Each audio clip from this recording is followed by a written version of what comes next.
Sisi sedihnya adalah ketika kekuatan umat Islam bersatu, itu menjadi petunjuk bahwa dunia mau kiamat.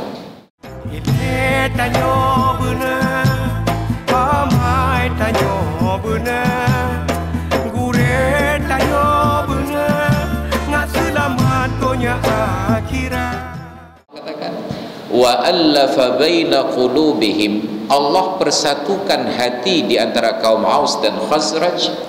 Ma law anfaqta ma fil ardi jami'a, yang andai kata engkau saja yang bekerja dengan menginfakkan semua kekayaan di muka bumi, ma allafta baina qulubihim, sungguh tidak akan sanggup engkau persatukan hati mereka.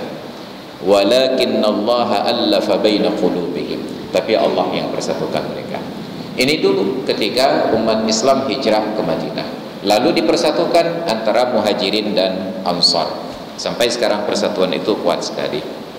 Maka kemarin kita sangat berbahagia dan bersuka cita, sangat terharu bagaimana umat Islam dari berbagai pelosok negeri di Indonesia digerakkan oleh kekuatan iman, bukan oleh faktor politik, bukan oleh faktor ekonomi, hanya iman.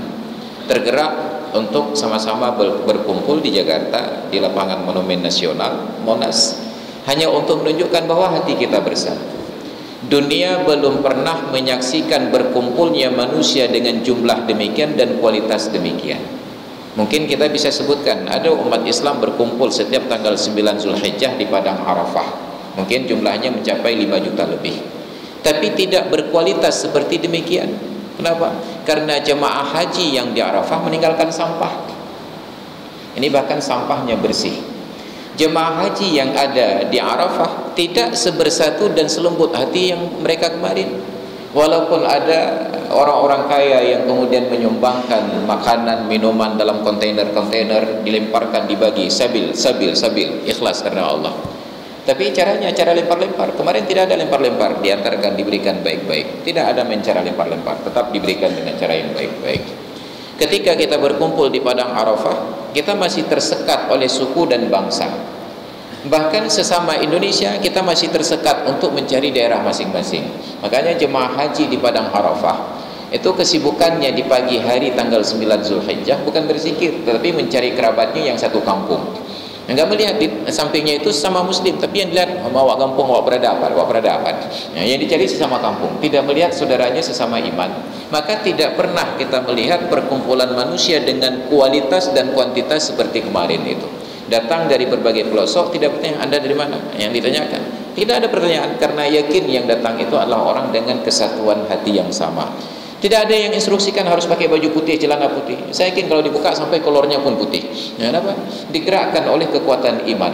Walakinallaha allafa baina qulubihim, Allah yang persatukan hati mereka. Semua kompak. Ini kekuatan iman. Maka Masya Allah, kita sangat terharu. Luar biasa pemandangan. Itu semua adalah atas kehendak Allah. Tidak ada kekuatan yang sanggup untuk menghambat. Ini prinsip dasar yang diajarkan dalam keimanan. Maka melihat fenomena ini, pada satu sisi kita sangat bahagia, kekuatannya luar biasa, persatuannya luar biasa. Bukan hanya umat Islam, bahkan non muslim pun ikut terlibat, karena melihat inilah dakwah. Jadi ketika tadi siang setelah zuhur, saya diminta sebagai pemateri di hadapan kawan-kawan para ustadz dai perbatasan, ada sekitar 200-an orang. Saya sampaikan kepada mereka, dakwah Islam itu tidak dimulai dari perkara ibadah dan akidah. Dakwah Islam itu dimulai dari akhlak. Maka Rasulullah katakan, innama bu'istu liutammima makarimal akhlak. Hanya saja saya diutus oleh Allah untuk menyempurnakan akhlak yang mulia. Jadi sebagai dai perbatasan, kita tidak bisa berbicara kalian kafir, kami Islam, tidak bisa. Dakwah itu bukan berbicara kafir dan Islam. Akidah kita orang tidak tahu, ibadah kita orang tidak tahu, tetapi akhlak kita orang melihat, karena akhlak adalah interaksi manusia dengan manusia. Maka ia menjadikan dakwah Rasulullah itu sukses bukan karena ibadah beliau, bukan karena akidah beliau, tapi karena akhlak beliau. Barulah setelah orang terpana melihat akhlak beliau, ingin tahu apa yang mendorong akhlak itu terjadi. Ternyata motivasinya adalah iman kepada Allah. Barulah akidah itu masuk. Sekarang kita sibuk memaksakan akidah dengan lupa memperhatikan nilai-nilai akhlak. Maka kita sibuk mengkafir-kafirkan orang lain. Rasulullah ditegur oleh Allah Ta'ala ketika beliau mencaci maki Lat, Uzza, Manaf dan Hubbal. Apa kata Allah dalam Al-Quran? Ya ayyuhalladzina amanu la tasubbul ladzina yad'una min dunillahi fayasubbullaha adwan bighairi ilmin. Wahai orang-orang yang beriman, jangan kalian mencaci orang-orang yang menyembah selain Allah Ta'ala, karena menyebabkan mereka balas mencaci Allah Ta'ala dengan sikap bermusuhan tanpa ada ilmu. Dilarang mencaci orang kafir, dilarang mencaci Tuhan-Tuhan orang kafir. Kenapa? Karena mencaci hanya mengeraskan hati dan akan menolak kebenaran. Tapi tunjukkan akhlak-akhlak yang mulia. Maka mulailah Rasulullah mengubah format dakwahnya dengan berinteraksi, tunjukkan kebaikan-kebaikan.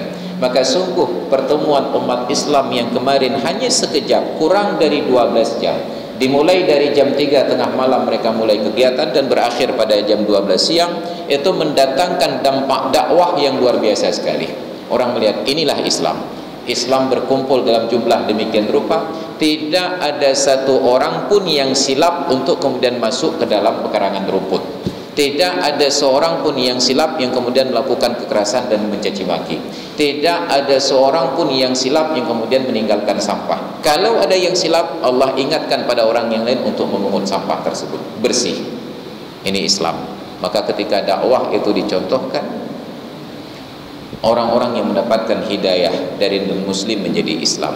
Non-muslim yang tidak mendapatkan hidayah, mereka akui hebatnya umat Islam. Tidak pernah ada pemandangan demikian di dunia.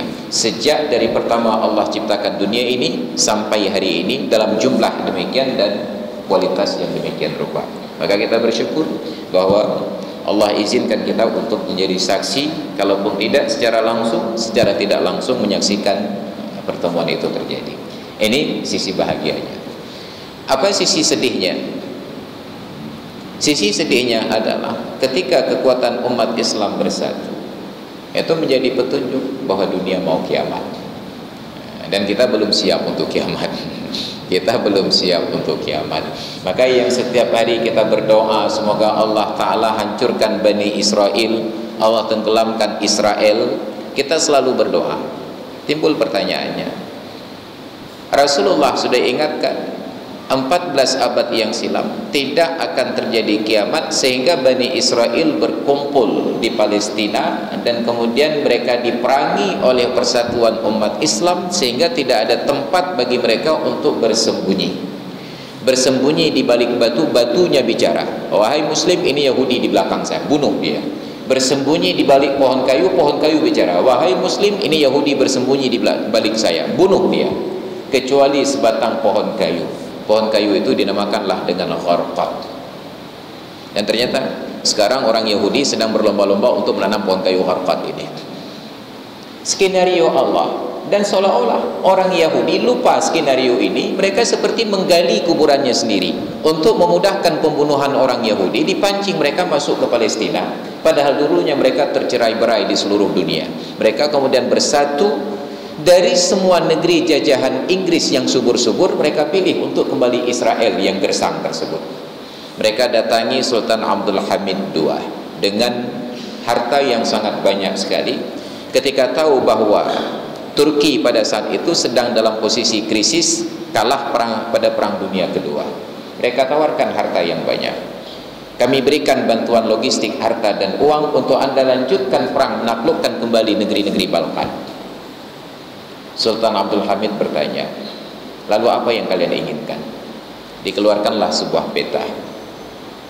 Ada sebuah negeri jauh di ujung negeri Anda, gersang, tidak ada pohon yang tumbuh dan tidak ada air yang keluar. Berikan sepetak tanahnya untuk kami tinggal di sana. Sultan Abdul Hamid murka luar biasa. Beliau ludahi muka utusan ini dan beliau sobek kertas tersebut. Beliau katakan, pulanglah ke negeri kalian. Saya tidak akan menjual tanah Palestina untuk Yahudi sampai kiamat. Ketika mereka tahu tidak mudah untuk meluluhkan hati pemimpin Islam untuk menjual tanah tersebut, mereka buat skenario. Dimasukkanlah orang-orang Yahudi dalam sistem pemerintahannya dan kemudian mengkudeta pemerintahan tersebut. Mustafa Kemal Atatürk. Diubah identitas Turki yang Islami menjadi Turki yang sekuler. Dibangun sebuah pasukan khusus garda untuk menjaga perjuangan agar Turki tetap sekuler. Tapi kehendak Allah tetap suatu saat itu akan runtuh. Maka sekarang terlihat kebangkitan Islam di Turki, mulai dari pemerintahannya yang dulu tidak mengizinkan para wanita berjilbab dan tidak mengizinkan simbol jilbab itu masuk ke dalam lembaga resmi negara. Tidak boleh ada wanita berjilbab masuk parlemen menjadi anggota dewan. Tidak boleh ada wanita berjilbab yang masuk dalam kantor-kantor pemerintahan. Sehingga Recep Tayyip Erdogan periode pertama pemerintahannya terpaksa berjauhan dengan istrinya karena konstitusi dan undang-undang Turki tidak mengizinkan wanita berjilbab tinggal di istana negara. Beliau lakoni itu sampai kemudian beliau balik peraturan ketika berkuasa. Ini kehendak Allah. Maka ketika kita sangat menggebu-gebu semangat, ada sisi negatif yang kemudian berjalan. Wa man nu'ammirhu nunakkishu fil khalqi. Semua kehendak Allah berjalan seiring. Kebaikan naik, keburukan pun ikut naik. Kebaikan turun, keburukan pun ikut turun. Maka dimanapun ada orang taat, di situ ada orang maksiat. Di mana ada Nabi Muhammad, di sampingnya terdapat Abu Lahab. Itu sudah kondisinya. Maka itulah menjadi tantangan bagi kita sekarang di akhir zaman. Oleh karena itulah pentingnya kajian-kajian tentang hari kiamat ini, tentang akhir zaman. Ilmu tanyo benar, amai tanyo benar, kure tanyo benar, ngak selamat dunia akhirat.